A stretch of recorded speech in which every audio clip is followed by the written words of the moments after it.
ఈరోజు మరి ఒక వర్తమానం మనం చెప్పుకుందాం. మోషే జీవితంలో నుంచి ఒక మాటను మనం జ్ఞాపకం చేసుకుందామండి. మన యొక్క మానవ జీవితంలో కావలసిన క్రైస్తవ బిడ్డలు కనబడే మనందరికీ కూడా ఆయన యొక్క జీవితం నుంచి మరి చక్కటి వర్తమానము మనం విందాము. నిర్గమాకాండము, దయచేసి ఎవరు కూడా ఇంకా అల్లరి చేయొద్దు, అటు ఇటు తిరగద్దు. నిర్గమాకాండము 2వ అధ్యాయము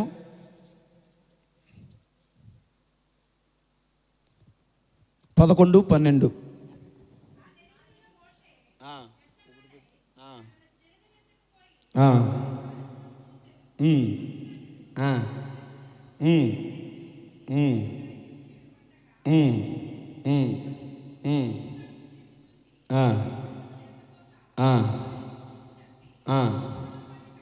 దేవునికి స్తోత్రం.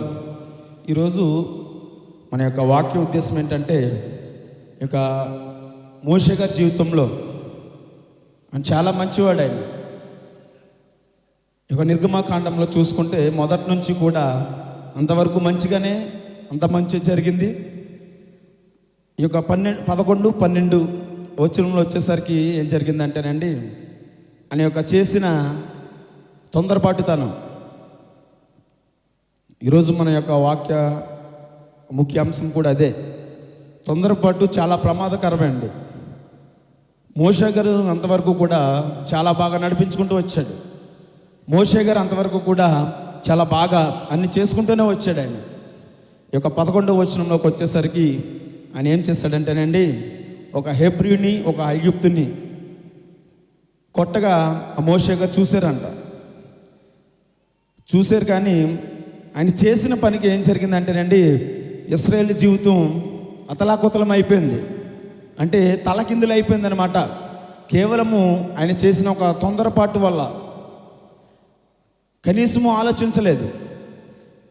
ఆలోచించపోగా మరి మోషే బ్రతుకు ఇంచుమించు ఎలాగైపోయిందంటేనండి, దుర్భరమైన పరిస్థితి వచ్చింది ఆయనకి. కేవలము ఆయన చేసిన తొందరపాటు వల్ల. అంతవరకు కూడా చాలా మంచిగానే నడిపించుకొచ్చాడు ఆయన. అంతవరకు కూడా చాలా బాగా జరుగుతూనే ఉంది అంతా కూడా.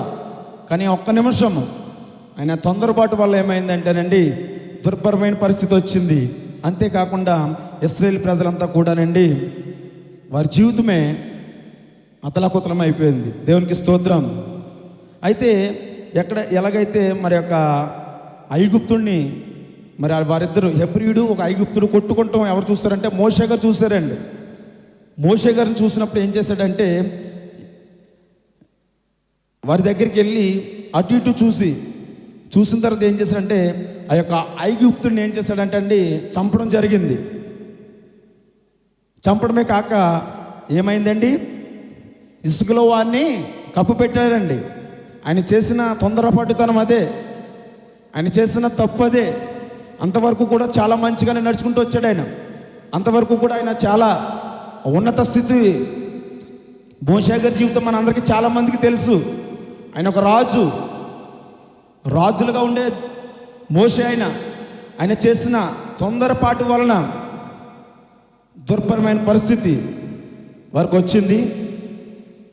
అయితే ఆ దేశాన్ని పరిపాలిస్తున్న మన సంగతి ఫరో చక్రవర్తికి ఎక్కడ తెలిసిపోతుందోనని, తెలిసిపోతే మరి అక్కడ మోషే గారిని చంపేస్తారని భయపడి ఏం చేశాడంటేనండి, అరణ్యానికి పారిపోయాడు. ఆయన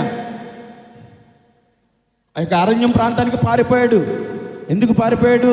ఎలాగైతే మరి ఇక్కడ ఫరో చక్రవర్తికి తెలిసిపోతుంది, నేను ఒక హెబ్రీయుని చంపాను, నాకు ఆ తొందరపాటు వల్ల నా మనిషితో దెబ్బలాడుతున్నాడని, నా మనిషి మీద యుద్ధం చేస్తున్నాడని నేను ఒక హెబ్రీయుని నేను చంపాను. ఆ విషయం ఫరో చక్రవర్తికి తెలిసిపోయింది. వారందరూ వచ్చి నన్ను చంపేస్తారని భయపడి ఒక రాజస్థానంలో ఒక రాజుగా ఉన్న ఆ యొక్క మోషే గారు ఏం చేశారంటేనండి, ఆ యొక్క అరణ్య ప్రాంతానికి వెళ్ళిపోయారండి. ఇంచుమించు 10 సంవత్సరాలు కాదండి, 5 సంవత్సరాలు కాదు, 20 సంవత్సరాలు కాదండి, ఇంచుమించు 40 సంవత్సరాలు ఆ యొక్క ప్రాంతంలో ఒక పాలేరుగా, ఒక గొర్రెల కాపరిగా, లేక ఒక పశువుల కాపరిగా ఆ యొక్క ప్రాంతంలో, ఆ యొక్క అరణ్య ప్రాంతంలో మరి పారిపోవడం జరిగింది. దేవునికి స్తోత్రం. ఆయన రాజేనండి, రాజులు పరిపాలన చేసే రాజే. కానీ చిన్న పొరపాటు, ఆ యొక్క ఇంట ఒక పశువుల కాపరిగా మారిపోయాడు అతను. ఒక గొర్రెల కాపరిగా మారిపోయిన పరిస్థితి కేవలం తొందరపాటు అండి. ఈ రోజున మనందరం కూడా ఒక ఆలోచన చేసుకుందామండి ఆయన సన్నిధానంలో. ఈ రోజున మనందరం కూడా ఒక ఆలోచన కలిగి ఉందాం. నీ జీవితంలో ఏదైనా ఒక తొందరపాటు జరుగుతుందేమో. నీ జీవితంలో ఒకవేళ ఏదైనా నువ్వు అనుకుంటే, ఒక ఇల్లు కట్టాలని నువ్వు ఆలోచన వచ్చినప్పుడు వెంటనే చెయ్యాలి అనుకోవడము, అది దేవుని బిడ్డలుగా మనకి ఎంత మాత్రం మంచిది కాదండి. తొందరపడడం అది ఎంత మాత్రం మంచిది కాదు. మనం ఈరోజు అనుకుంటున్నాం ఆ ఇల్లు కట్టేయాలనుకుంటున్నాం, 2-3 రోజులు ఒక పని అయిపోవాలనుకుంటున్నాం. కానీ నువ్వేం చేస్తున్నావు అంటే నీ యొక్క సొంత ఆలోచన బట్టి నువ్వేం చేస్తున్నావంటే ఆ తొందరపాటు పడుతున్నావు. కానీ ఆ పని పూర్తిగా వచ్చేసరికి, చివరక్కడికి వచ్చేసరికి పూర్తవన పరిస్థితి. దేవునికి స్తోత్రం. ఏ పని చేసినా కానివ్వండి, దేవుని బిడ్డలుగా మనం అందరం కూడా 1కి 10 సార్లు ఆలోచించాలి. మోషే గారి జీవితంలో మనం విన్నాం, ఆయన ఒక రాజే. కానీ ఆఖరికి ఏమైపోయిందంటే ఒక పశువులు కాసుకునే ఒక పాలేరుతనం. ఆ అరణ్య ప్రాంతంలో ఇంట ఒక పనివాడిగా మారిపోయిన పరిస్థితి. మోషే గారి జీవితంలో అనేక మంది వింటారు, అనేక మంది దైవజనుల ద్వారా మీరు చూసుంటారు. ఇంతవరకు కూడా ఈ యొక్క నిర్గమాకాండంలో మొదటి నుంచి కూడా ఆ యొక్క మోషే గారి జీవితం అంతా బాగానే ఉంటుంది. కానీ కొద్దిగాలోనే ఒక చిన్న తొందరపాటే ఆయన జీవితం ఏమైందంటేనండి అతలాకుతలం అయిపోయింది. వారితోనే కాకుండా అక్కడ ఉన్న ఇశ్రాయేలు ప్రజలంతా కూడా వారి జీవితాలు కూడా నాశనమైన పరిస్థితి. దేవునికి స్తోత్రం. మనం ఏదైనా ఒక పని చేసేటప్పుడు, ఏదైనా ఒకటి చేయాలి అనుకున్నప్పుడు 1కి 10 సార్లు ఆలోచించి చేయాలంటే అండి, చూడండి, లోకంలో ఒక సామెత ఉంటుంది, లేడికి లేచిందే పరుగు, లేడికి లేచిందే పరుగు నా సామెత. అట్టి విధంగా ఈరోజు జీవితంలో, మన జీవితంలో కూడా అలాగనే చేస్తున్నాం. ఏదైనా ఒక అంశం అట్టు పెట్టుకున్నామంటే వెంటనే జరగాలన్నది అది అసంభవమే అండి. ఒక దేవుడు అంటాడు కదండి, ఏమంటాడంటే ఒక గోపురాన్ని కట్టాలి అంటే, యేసు ప్రభు అంటారు బైబిల్లో, ఒక గోపురాన్ని కట్టాలి అంటే వెంటనే పనివారిని తీసుకొచ్చి, వెంటనే తాపివారిని తీసుకొచ్చి, వారందరిని తీసుకొచ్చి ఈ యొక్క గోపురం కట్టాలని కాదంటండి. ఒక గోపురం కట్టాలి అంటే 1కి 10 సార్లు ఆలోచించాలి, నలుగురితో మాట్లాడుకోవాలి. అసలు ఈ గోపురంకి ఎంత ఖర్చు అవుతుంది, మన దగ్గర సొమ్ము ఉన్న డబ్బులు ఎంత, మన దగ్గర ఉన్న ధనం ఎంత ఉంది, మనం ఈ యొక్క గోపురాన్ని మనం కట్టగలమా, ఈ యొక్క గోపురాన్ని మనం కట్టలేమని 1కి 10 సార్లు ఆలోచించుకోవాలంటే అండి. ఆ యొక్క గోపురం కట్టే ముందు అలాగే ఆలోచించారంటే అండి. అంతేగాని మనం ఆలోచన వచ్చింది కదని తొందరపడి ఏ పని చేయకూడదంట. దేవునికి స్తోత్రం. ఒకసారి 1కి 10 సార్లు ప్రతి విషయంలో కూడా ఆలోచింప చేయాలంటే అండి. ఆలోచింప చేస్తే దేవుడు గొప్ప కార్యాలు మన కుటుంబంలో జరిగిస్తాడైనా. మరి తొందరపడ్డాడు. ఐగుప్తుడి హెబ్రీను కొట్టుకుంటాం చూశాడు ఆయన. మోషే గారు వాళ్ళిద్దరు కొట్టుకుంటుంటే ఆయన తొందరపడతాం చూశాడు. వాళ్ళిద్దరిని చూసిన వెంటనే అతను చంపేసి ఇసుకలో కప్పెట్టేశాడండి. కేవలము తొందరపాటుతనమే. ఆయన గొప్ప రాజే, పరిపాలించేవాడే, మంచి వ్యక్తే, గొప్ప వ్యక్తే. కానీ ఆయన తొందరపాటుతనమే ఆయన ఏం చేసిందంటేనండి 40 సంవత్సరాలు దేశం కాని దేశం వెళ్ళి ఒక పాలేరుతనం చేయడానికి అని కారణం ఏంటంటే ఒక తొందరపాటుతనమే. దేవునికి స్తోత్రం. నీ యొక్క తొందరపాటుతనం ఏమవుతుందో తెలుసండి, దేవునిపై ఆధారపడనివ్వదు. ఈరోజు వాక్య ముఖ్య ఉద్దేశం కూడా అదేనండి, దేవునిపై ఆధారపడాలంటండి. తొందరపాటు చాలా ప్రమాదకరం. ఇక్కడ మాట్లాడుతున్నాడు మోషే గారి ద్వారా ఈరోజు వాక్యంలో ఒక 3 అంశాలు మనం చెప్పుకుందామండి. మోషే గారి జీవితంలో జరిగిన సంఘటనలు, అలాగని మనం చేస్తే మన జీవితంలో జరగబోయే సంఘటనలు.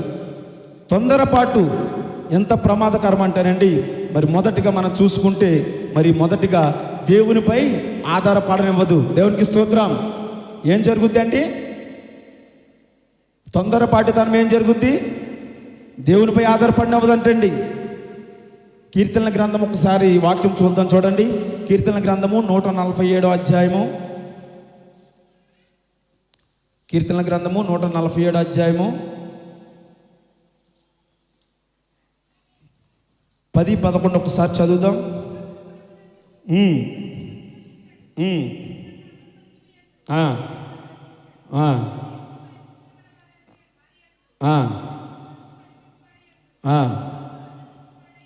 దేవునికి స్తోత్రం. ఇక్కడ గుర్రములు బలమునందు ఆయన ఆనందించడంటండి. నీకెన్ని గుర్రాలున్నా ఎంత ఉన్నా కానీ ఆయన ఆనందించడంట. నీకు ఎంత ఇక్కడ మనుషులు బలం ఉన్నా కానీ దేవుడు ఆనందించడంటండి. నీకు ఎన్నున్నా కానీ దేవుడు ఆనందిస్తాడని నువ్వు అనుకుంటున్నావేమో. నువ్వు ప్రతి ఆదివారం సన్నిధికి వచ్చి ఆయనకి దశభాగం వేస్తే దేవుడు ఆనందిస్తాడు అనుకుంటున్నావేమో. ఆయనకి కానుక వేస్తే దేవుడు ఆనందిస్తాడని అనుకుంటున్నావేమో. కాదు, ఏదైనా విన్న వాక్యాన్ని మన హృదయంలో ఫలింప చేసుకోవాలి. ఆయన కొరకు మనం కనిపెట్టేవారిలో ఉండాలి. ప్రతి విషయంలో కూడా ఆయన పాదాల చెంత మొరపెట్టేవారిలో ఉండాలి. నువ్వెప్పుడైతే కనిపెట్టి ప్రార్థన చేస్తావో అప్పుడు దేవుడు ఏమంటున్నాడంటే వారితో నేను ఉంటున్నానని చెబుతూ ఉన్నాడు. ఇక్కడ కీర్తనల గ్రంథంలో అదే మాట్లాడుతున్నాడు దేవుడు. ఈరోజు నీకెన్ని గుర్రాలున్నా, నీకెంతమంది బంధువులున్నా, నీకెంతమంది స్నేహితులున్నా, నీకెంతమంది ఇరుగు పొరుగు వారున్నా, నీకెంత బలమున్నా కానీ వ్యర్థమే. దేవుని అవన్నీ కూడా కాదు కానండి, దేవుని మీద ఆధారపడాలంట అండి. ఆయన కొరకు కనిపెట్టేవారిలో ఉండాలంట. ఆయన కొరకు మనం వేగిరి పడేవాడు ఉండాలంట అండి. ఆయన ఒక్క దేవునిపై మనం ఆధారపడితే చాలండి. నీకెంతమంది బలమున్నా, నీకెంత బలమున్నా కానీ నీకు బలమున్నా వ్యర్థమే. కీర్తన గ్రంథంలో కీర్తనకారుల ద్వారా ఈరోజు మనతో అదే మాట్లాడుతూ ఉన్నాడు. ఎన్ని బలమున్నా కానీ, ఎన్ని గుర్రాలున్నా కానీ, ఎంతున్నా కానీ ఆయన ఆనందింప చేయడంటండి. కేవలం నువ్వు దేవుని మీద ఆరుకుంటేనే ఆయన ఆనందింప చేస్తానంటున్నాడంట. దేవునికి స్తోత్రం. మోషలో ఉన్న తొందరపాటు అదే. ఆయన దేవుని మీద ఆధారపడలేదు. ఆ ఒక్క నిమిషం దేవుని నీ గురించి ఆలోచించలేదు. వెంటనే చూశాడు, తనకి కోపం వచ్చింది. అంటే సొంత ఆలోచన, దేవుడి ఆలోచన లేకుండా, దేవుని ప్రణాళిక లేకుండా, దేవుని సిద్ధపాటు లేకుండా అక్కడ మోషే గారు చేసిన పని ఏంటంటేనండి అక్కడ తొందరపాటుతనం. ఆ యొక్క తొందరపాటుతనం ఈ రోజున ఏమైందంటే 40 సంవత్సరాలు ఉన్న ప్రాంతాన్ని విడిచి, ఉన్న ఇల్లుని విడిచి ఆ దేశం వెళ్ళి ఒకరికి పాలేరుతనం చేసే పరిస్థితి. ఇతరు దేశం, ఇతరు వారింట మరి యొక్క పశువులు కాసుకునే పరిస్థితి, గొర్రెలు కాసే పరిస్థితి. ఈరోజు మనం కూడా అదే. నీకున్న బలం కోసం నువ్వు ఆలోచన చేస్తున్నావేమో. నీకున్న స్నేహితులను బట్టి నాకేంటని అనుకుంటున్నావేమో. ఎన్ని ఉన్నా కానీ వ్యర్థమేనండి. మోషే గారికి చాలా ఉంది. ఆయన రాజులకి రాజు. ఆయన తొందరపాటు తనమే 40 సంవత్సరాలు ఆయన జీవితాన్ని అతలాకుతలం చేసిందండి. దేవునికి స్తోత్రం. హల్లెలూయా. మనం దేవుని మీద ఆధారపడాలంటండి. మనం దేవుని మీద ఆధారపడితే యుద్ధం ఆయనే చేస్తాడు. ఆ రోజు మోషే గారు ఆలోచించుంటే చాలా మంచి జరిగేదండి. 40 సంవత్సరాలు కాదు కదా, కనీసము అక్కడి నుంచి వెళ్ళలేని పరిస్థితి చూద్దేమో. మోషే ఆలోచన లేదు, కేవలం తొందరపాటు. ఆ తొందరపాటు ఏం చేసిందంటేనండి దేవుని మీద ఆధారపడనవ్వలేదు. దేవుని ఆలోచన చేసుకోలేని పరిస్థితి. ఏదైనా ఒక మాట అనేటప్పుడు మనం కూడానండి తొందరపడకూడదండి. సామెత ఉంటుంది కదా, కాలు జాతే తీసుకోవచ్చు కానీ నోరు జాతే తీసుకోలేమని. చివరాఖరి వరకు వచ్చేసరికి కూడా ఆ యొక్క మాట నీలో ఉండిపోద్ది. కేవలం నీ యొక్క తొందరపాటే. ఆ మోషే గారి జీవితంలో అట్టి విధంగానే జరిగిందండి. ఒక నిమిషం ఆలోచన చేస్తే సరిపోను. బైబిల్ అనేక మంది ఉన్నారండి. ఆ యొక్క తొందరపాటుతనమే ఆయన జీవితానికి అతలకుతలం అయిపోయింది. ఆయనతోటే కాకుండా ఆ యొక్క స్త్రీల ప్రజలంతా కూడానండి వారి జీవితంలో కూడా అతలకుతలం అయ్యే పరిస్థితి మనం చూస్తూ ఉన్నాం. దేవునికి స్తోత్రం. ఏదైనా సరేనండి ఆ యొక్క ఐగుప్తు ప్రాంతం వాళ్ళు ఎలాగైతే ఎప్పుడైతే మోషే గారు ఆ యొక్క ఐగుప్తుడిని చంపేసి ఇసుకలో పాతికి పెట్టాడో, పాతి పెట్టిన తర్వాత వానొక్కడితోటే పోలేదండి. ఆ దేశమంతా ఐగుప్తు దేశమంతా కూడానండి ఆయనకి వ్యతిరేకస్తులు అయిపోయారు. ఎప్పుడు దొరుకుతారా, ఎప్పుడు చంపేద్దామని చూస్తున్న పరిస్థితి అండి. ఎందుకంటే వాడు ఇసుకలో కప్పి పెట్టేశాడండి. తొందరపాటు తన వల్ల ఏం చేశాడంటే అండి ఒక వ్యక్తిని చంపడమే కాక వాళ్ళందరూ కూడా మోషే గారి మీద ఎంతో కక్ష కట్టుకుని ఉన్నారండి. అలాగని చంపేస్తారనే ఆ యొక్క భయంతో 40 సంవత్సరాలు ఆ యొక్క అరణ్య ప్రాంతంలోనికి వెళ్ళే పరిస్థితి మనం చూస్తూ ఉన్నాం.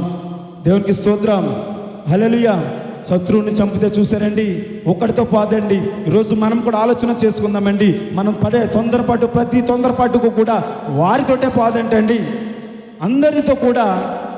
నీపై ఒకవేళ తొందరపాటుతనంలో నువ్వు ఏదైనా మాట అనేస్తున్నావేమో, కానీ ఏదైనా చేసే పనిలో కానీ మాట్లాడే మాటలలో కానీ 1కి 10 సార్లు ఆలోచించాలంటండి.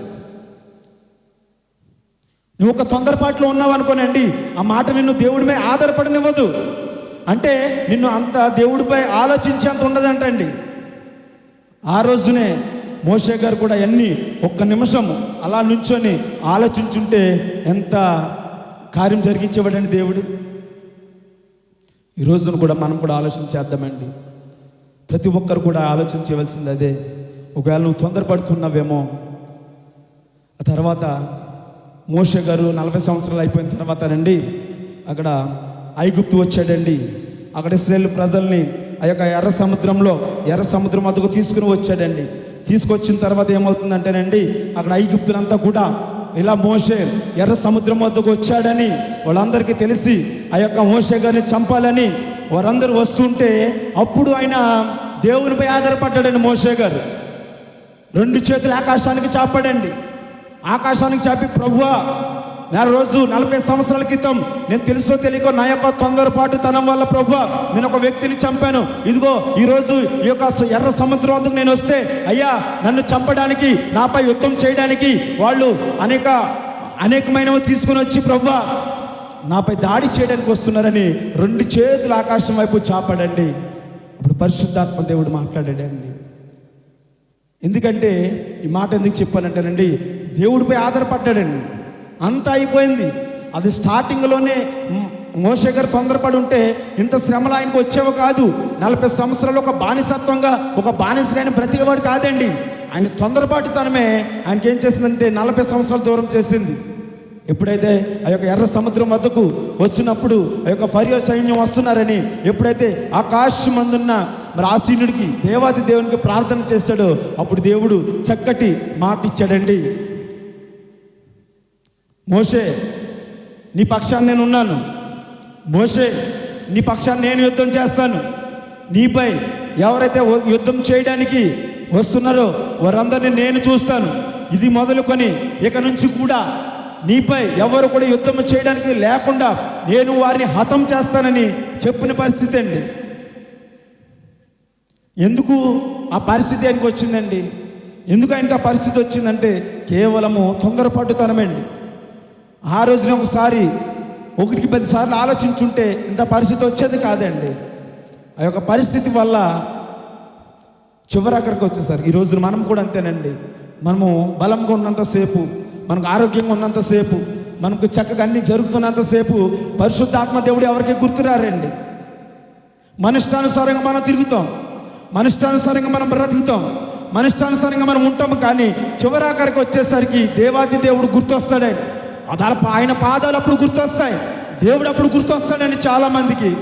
ఇక్కడ మోషే గారు కూడా అలాగే చేశాడు. ఆయన స్టార్టింగ్లో అలాగే చేశాడు. అతను చివరాఖరికి వచ్చేసరికి ఎర్ర సముద్రం వద్దకు ఎప్పుడైతే ఐగుప్తులంతా కూడా వచ్చేసారో, చంపాలని వచ్చినప్పుడు అప్పుడు ఆకాశం వైపు చేతులెత్తాడండి.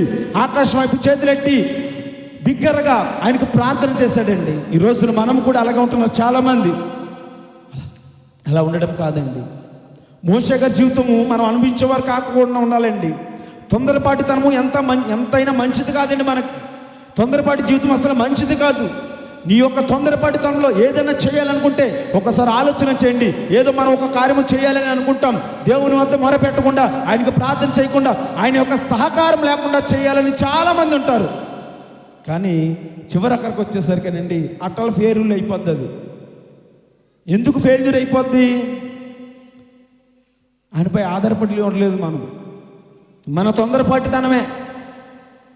ప్రార్థన చేస్తే లేట్ అయిపోద్ది, ఒక దైవజనుడు చెప్తే లేట్ అయిపోతుంది అని ఆ యొక్క తొందరపాటుతనం ఏం చేస్తుంది అంటేనండి చివరాఖరికి వచ్చేసరికి జరగదండి.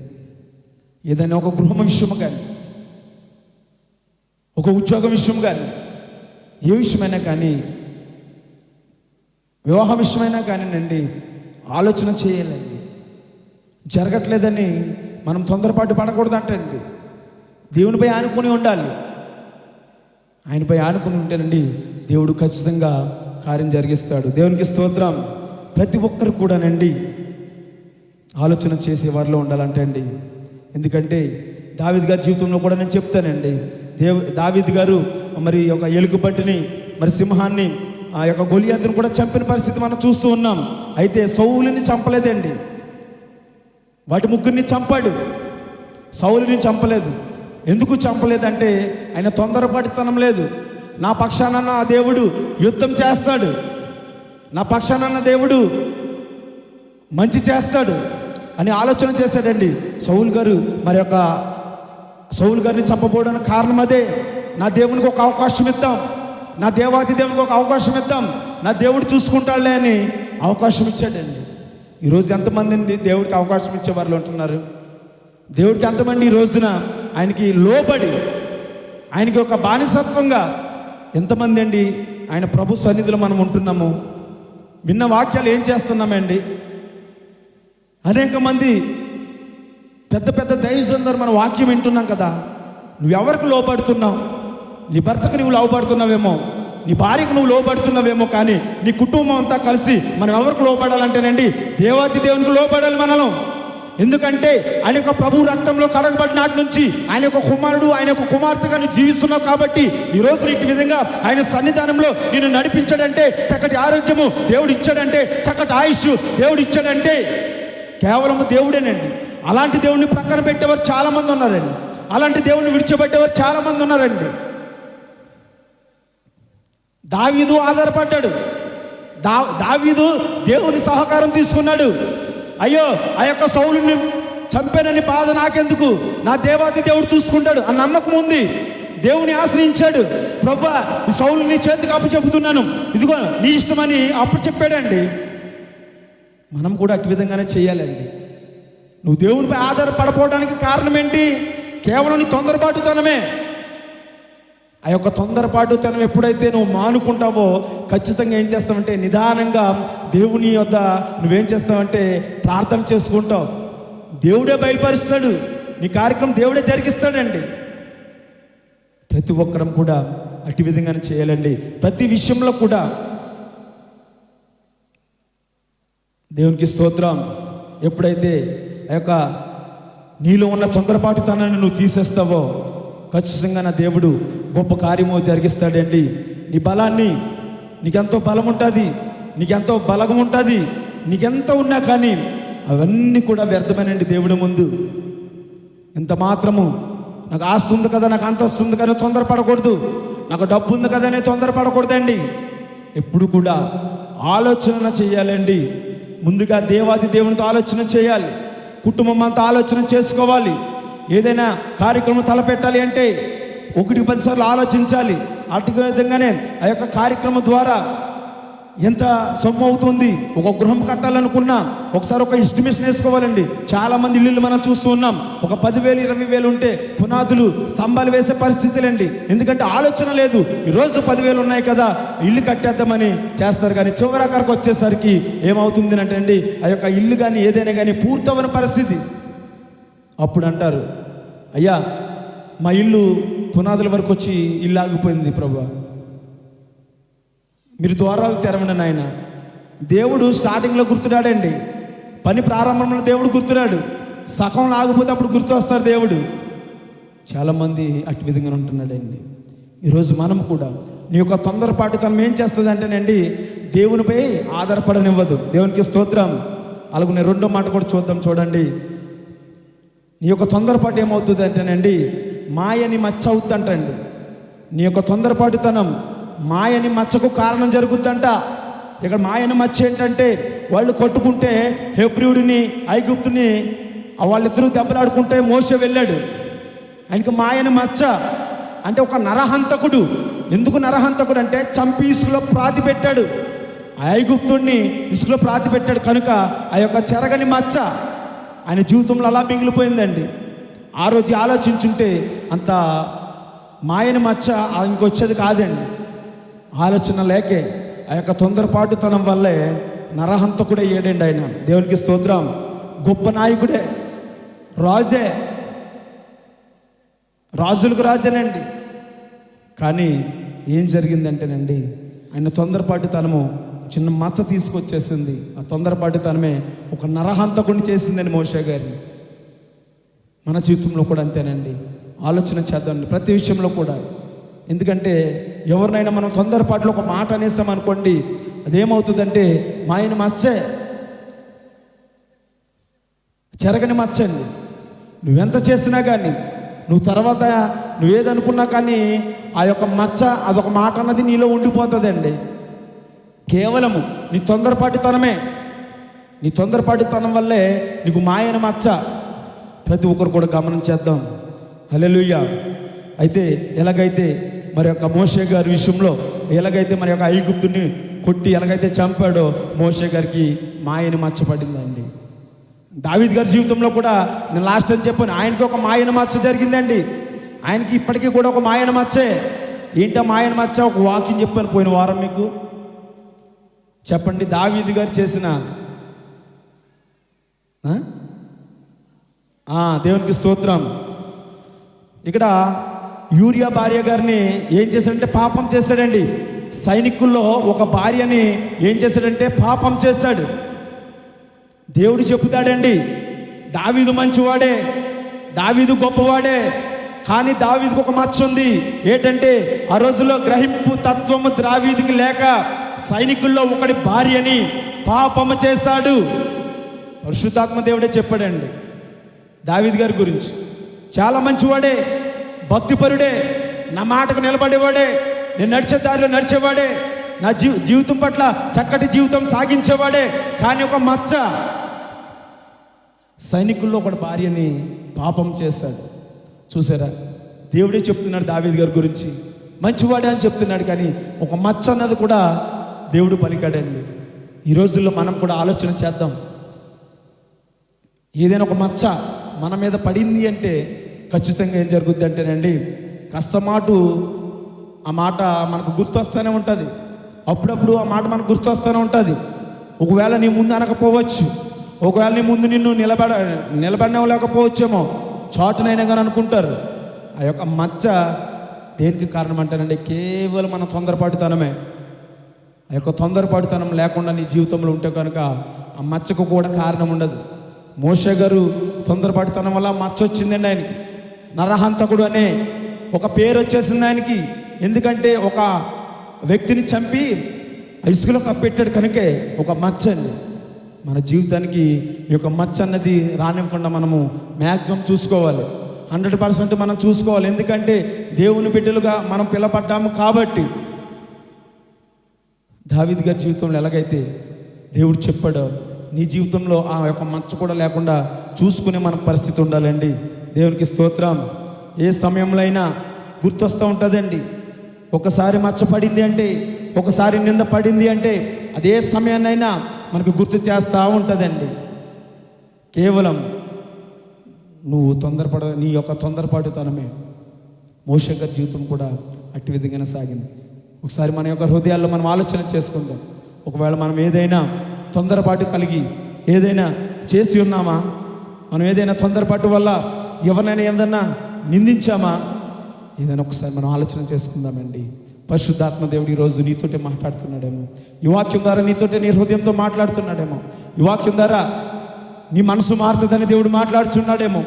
ప్రతి వారము వాక్యాలు అనేక మందిని హృదయాన్ని కదిలింపు చేసే వాక్యాలు నువ్వు వింటున్నావేమో.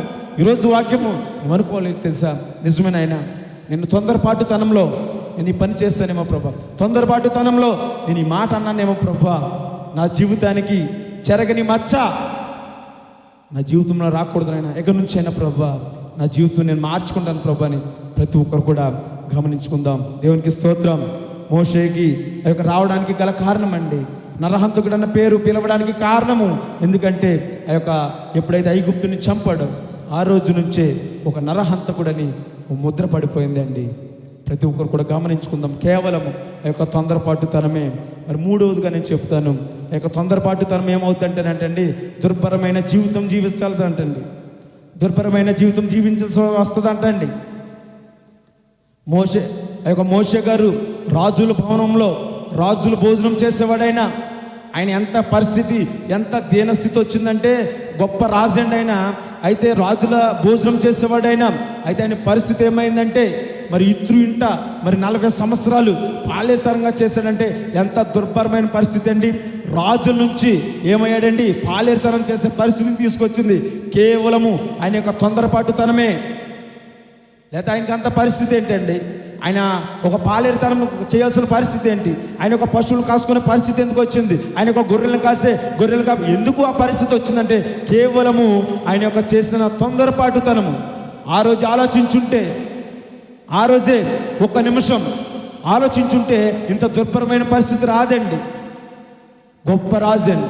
ఈరోజు నీ జీవితంలో కూడా నువ్వు రాజువే అవ్వచ్చేమో, నీకెంతో ఆస్తి ఉండొచ్చేమో, కానీ దుర్భరమైన జీవితం నీకు రాకూడదు, దుర్భరమైన బ్రతుకు నీకు రాకూడదు.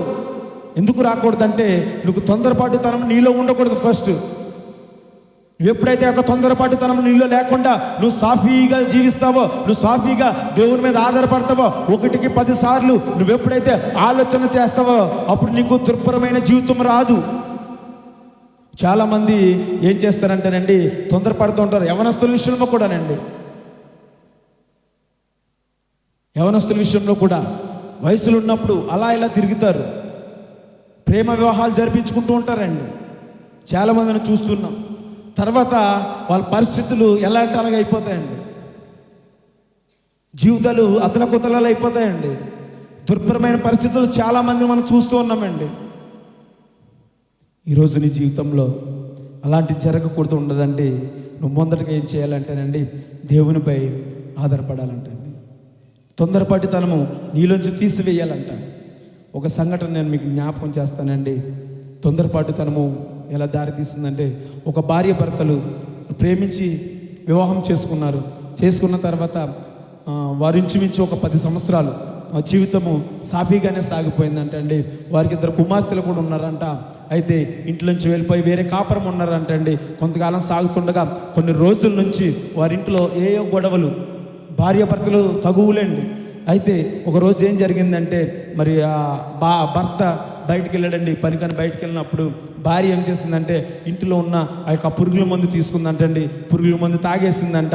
తాగేసి వాళ్ళ తమ్ముళ్ళిద్దరికి ఫోన్ చేసిందంట, తమ్ముడు నేను ఇది చనిపోతున్నాను రా అంటే, ఎందుకక్క నువ్వు ఆ పని చేస్తావంటే, నేను లేదు, నాకు మీ బావతోటి చాలా గొడవలు అవుతున్నాయి ఇంట్లో, నేను ఉండలేకపోతున్నాను, నేను చచ్చిపోతున్నాను, ఆల్రెడీ నేను మందు తాగేసాను రా, ఒక అరగంటలో నేను చనిపోతానంటే దగ్గరేనంటండి. దగ్గరైతే వెంటనే వచ్చారంట, చూసారంట చావు బతుకులు ఉందని హాస్పిటల్కి తీసుకెళ్లారంటండి. వారంటే వాళ్ళ బావ కూడా తెలిసింది, భర్త కూడా వెళ్ళాడంట. కూడా వెళ్ళినప్పుడు ఎమర్జెన్సీలోకి ఆ యొక్క హాస్పిటల్కి తీసుకెళ్లారంటండి. తీసుకెళ్ళినప్పుడు తొందరపాటుతనము ఎంత దారి తీసిందంటే, ఇది తీసుకెళ్లారు. డాక్టర్లు సహజంగా సంతకాలు పెట్టించుకుంటారండి. ఎందుకంటే కొంతమంది సంతకాలు ఎందుకు చేయించుకుంటారంటేనండి, ఏదైనా జరిగితే మాకు సంబంధం లేదని వారు సేఫ్టీ కోసము ఏం చేస్తారంటే సంతకాలు పెట్టించుకుంటారు. అటు విధంగానే మీ యొక్క చావు బతుకుల్లో ఉంది, మరి మీరిద్దరు సంతకం పెడితే నేను ట్రీట్మెంట్ స్టార్ట్ చేస్తాను, ఎందుకంటే ఏం జరిగినా నాకు సంబంధం లేదని వైద్యులు చెప్పినప్పుడు సంతకం పెట్టారంట. అయ్యో మా యొక్క చనిపోతుంది ఏమో కదా అని ఏం చేశారంటే, అక్కడ బావ బయట హాల్లో కూర్చున్నాడంట అండి. హాల్లో కూర్చుంటే ఏం జరిగిందంటే, ఆయన పక్కకి తీసుకెళ్లారంట. పక్కకి తీసుకెళ్ళి, ఈరోజు మా అక్కను మేము ఎంతో అల్లాడి ముద్దుగా పెంచుకున్నాం, ఆ రోజు నువ్వు ప్రేమించి పెళ్లి చేసుకున్నావు అని, ఎంతో ఇష్టపడి నువ్వు పెళ్లి చేసుకున్నావు కదా అని మేము ఇచ్చి చేసాము, మా అక్క నువ్వు టార్చర్ పెడుతున్నావంట, మా అక్క చనిపోతుందంట, డాక్టర్లు కూడా సంతకం పెట్టించుకున్నారని పక్కకి తీసుకెళ్ళి ఏం చేశారంటేనండి, 2 బామర్దులు కలిపి ఆయన చంపేశారండి. చంపేసిన పరిస్థితి అండి, నిజంగా న్యూస్ చదివాను నేను. చంపేశారండి. కేవలము వాళ్ళ బామర్దులు తొందరపాటుతనం వల్ల చంపేశారు. చంపేసిన తర్వాత వారి కార్యక్రమాలు అయిపోయినాయండి.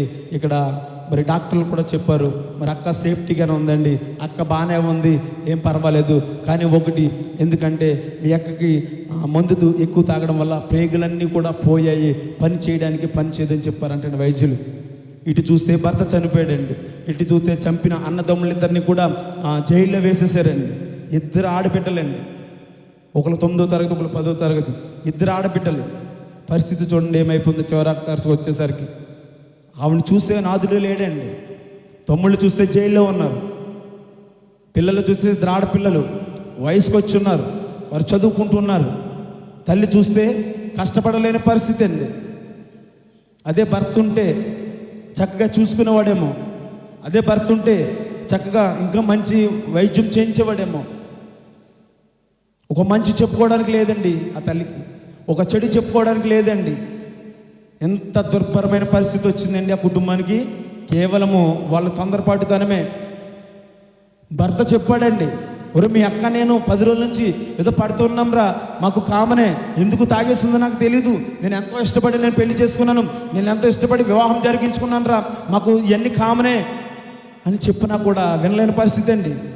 వెంటనే హాస్పిటల్ వెనక తీసుకెళ్ళి ఒక పొదల చాటును చంపేశారండి. వారి జీవితాలు ఏమైపోయినాయి అంటే హాస్పిటల్ పాలైపోయినాయి. కేవలం తొందరపాటు వల్ల వాళ్ళు వెళ్ళి జైల్లో కూర్చున్నారు. కానీ ఈ రోజున రోడ్డు మీద పడిపోయే పరిస్థితి వాళ్ళకి వచ్చింది. వెనకాల ఎవరూ లేరు, అందరిని విడిచిపెట్టేసి వచ్చేసింది. అందరిని విడిచిపెట్టి భర్త కూడా వచ్చేసాడండి. పరిస్థితి ఏమైపోయిందో చూసారు. ఈ రోజున కూడా మనం కూడా ఆలోచన చేద్దాం. కేవలం ఒక తొందరపాటుతనమే వారి జీవితానికి అతలాకుతలం అయిపోయిందండి. ఈరోజు పరిశుద్ధాత్మ దేవుడు నీతోటే మాట్లాడుతున్నాడని మనం అందరం గ్రహించాలని. ఒకవేళ నీలో తొందరపాటుతనము ఉన్నదేమో, తొందరపాటుతనం లేకపోతే జీవితానికి ఎంత ఆశీర్వాదం అండి. అలాగనే ఇంకో సంఘటన, నా చిన్ననాటి స్నేహితుడు కొవ్వూరండి ఆ అబ్బాయిది. చక్కగా ఆ అబ్బాయి కూడా వివాహం చేసుకున్నాడు, దగ్గర అమ్మాయిని చేసుకున్నాడు. ఆ కుర్రోడు వాళ్ళ నాన్నగారు చనిపోగానే చిన్న వయసులోనే, నా అంత వయసులోనే చక్కగా రైల్వే జాబ్ ఉద్యోగం వచ్చిందండి.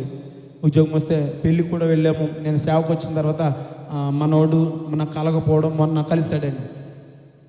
నేనేమన్నానంటే ఎంతమంది పిల్లలు బావా అని అడిగాను. అడిగినప్పుడు చెప్పాడు, లేదు బావా వివాహం జరిగింది కానీ చాలా గొడవలైనని చెప్పాడండి. చాలా అమాయకుడండి, చాలా మంచోడండి ఆ అబ్బాయి, చాలా మంచోడు. రైల్వే జాబ్ చేసుకుంటూ ఉన్నాడు. కానీ అమ్మాయి అప్పటి నుంచే, అంతకు ముందు నుంచే వేరే లవ్ అఫైర్లో ఉందంట. ఆ విషయం తనకు తెలియలేదు. సరే అక్కగారి కూతురే కదా అని అనుకున్నాడు, పెళ్లి చేసుకున్నాడు. చేసిన 10 రోజులకి యథార్థంగానే 10 రోజులకే భర్తను విడిచి నిర్దాక్షిణ్యంగా వెళ్ళిపోయిందండి. వెళ్ళిపోయినప్పటికీ కూడా చాలాసార్లు ఒక 3 సంవత్సరాలు 2 సంవత్సరాలు వెయిట్ చేశాడండి. వస్తుంది, ఏ రోజైనా వస్తుందని ఎంతగానో బ్రతిమలాడేవాడంటండి, ఎంతగానో వేడుకునేవాడంట. వాళ్ళ తల్లిదండ్రులు కూడా చెప్పేవాడంట, లేదు నా వల్ల అయితే ప్రాబ్లం లేదక్క. అయినప్పటికీ కూడా ఆ కుమారుడికి తెలిసింది, ఇంత మాత్రం తొందరపడలేదండి. సరే వయసులో ఉన్నప్పుడు ఇలా జరిగిందేమో, నేను మార్చుకుంటాను నా భార్యనని ఎంతగానో ప్రాధేయపడ్డాడండి. ఇంచుమించు 3 సంవత్సరాలు అంటండి ఎదురు చూస్తూనే ఉన్నాడు. కానీ వివాహం కూడా జరిగించుకోలేదంటండి. చివరాఖరికి వచ్చేసరికి వాళ్ళందరూ కేసు పెట్టారంట. ఆ అబ్బాయి మీద కేసు పెట్టారంట. మమ్మల్ని ఇలా వేధించాడు, నన్ను ఇలాగ చేశాడు, నాకు ఆధారము మరి 2వ పెళ్లి చేసుకోవడానికి లేదు కదా, నాకు ఆధారం కావాలి, ఆయనకు వచ్చే నెల శాలరీలో నాకు ప్రతి నెల హాఫ్ శాలరీ నాకు ఇవ్వాలని ఏం చేశారంటే ఏంటండి మరి కేసు పెట్టారంట. ఎంత మాత్రము తొందరపడలేదండి కుమారుడు. వెంటనే తను చేస్తున్న జాబ్కి రిజైన్ చేశాడు. కోర్టుల చుట్టూ తిరిగాడండి, పోలీసుల చుట్టూ తిరిగాడు. తిరిగిన తర్వాత ఇంచుమించు కేసు మొన్న 2023 మార్చి నెలలో విజయం వచ్చిందంటండి. ఎలాగనంటే తెలుసా, తప్పు అమ్మాయిదే. నిజంగా కూడా ఆ అబ్బాయికి ఏమి తెలియదే అండి, చాలా తింగరతనమైంది. అవతల ప్రేమించిన వ్యక్తి ఆడు మోసం చేసేసాడు. ఆ అమ్మాయిని మోసం చేసేసి వేరే మ్యారేజ్ చేసుకున్నాడు. యువతల భర్త వదిలేశాడు, భర్తను తీసుకురాలేదండి. ఎప్పుడైతే భర్త సరే నా ఉద్యోగం మీద ఎప్పుడైతే కేసు వేసిందో అప్పటి నుంచి భర్త వదిలేశాడండి. అప్పుడు అనుకుంటుంది వద్దామని అనుకుంది. 3 సంవత్సరాలు ఎదురు చూశాడు. ఆ 3 సంవత్సరాలు కూడా వాడు బాగానే చూసుకున్నాడు. ఎప్పుడైతే కేసు పెట్టిన తర్వాత ఈడు ఉద్యోగంకి రాజీనామా చేశాడో అప్పుడు అంటుందంట, అప్పుడు అనుకుంటుందంట వచ్చేద్దామని. అప్పుడు నిర్ణయం చేసుకున్నారంట. ఏమనంటే, చిచ్చి ఇంతవరకు కూడా నా మేనగోడలని నేను ఎంతగానో ఆశపడ్డాను, నేను చేస్తున్న పని మీదే, నా ఉద్యోగం కోసమే మరి ఇలాగా కేసు పెట్టింది కదని వెంటనే ఆ యొక్క కేసు అయితే రిజైన్ చేస్తాడంటండి. ఆ యొక్క మరి ఉద్యోగం అంతా రిజైన్ చేస్తాడంట. సరే నేను కూడా తిరుగుతానని కోర్టుల చుట్టూ పోలీసుల చుట్టూ తిరుగుతూనే ఉన్నారంటండి. తిరిగాడు. ఇంచుమించు 7-8 సంవత్సరాలు పట్టిందంటండి ఆ కేసు అవడానికి. మొన్న 2023లో మార్చి నెలలో అయిందంటండి. వెంటనే విజయము ఎవరు పొందాడంటే ఈ అబ్బాయి కుమారుడు పొందాడంటండి. వెంటనే ఆ కాగితాలన్నీ పట్టుకొని వెళ్ళాడంటండి. పట్టుకొని వెళ్ళి ఆ యొక్క మరి రైల్వే స్టేషన్లో అధికారుల వద్దకు వెళ్ళాడంట.